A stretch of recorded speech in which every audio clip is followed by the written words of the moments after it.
We have liftoff. Hot air balloons were up and away this morning over the skies of Longview as pilots finally were able to get a competitive flight in. East Texas News Weekend's Bob Hallmark has more from the Great Texas Balloon Race.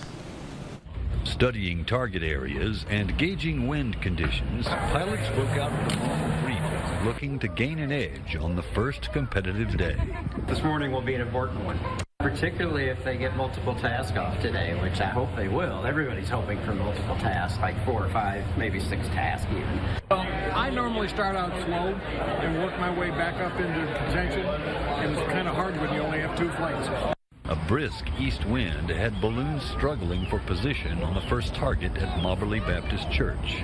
We tried to come and see at least one of the points on the races. Some were well off the scoring line, but they gained altitude and caught alternate wind to bring them back behind the target for another run.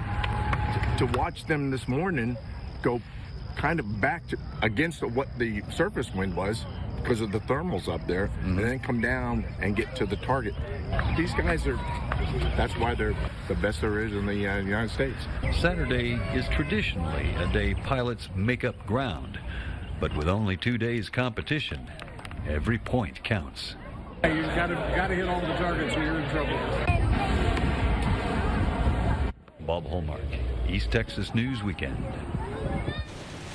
And again, the big festival is happening at the Longview Convention Complex. The gates opened at 4 o'clock today. 2 country music artists will take the stage. There's a special Shapes Balloon Spectacular and, of course, the popular Balloon Glow.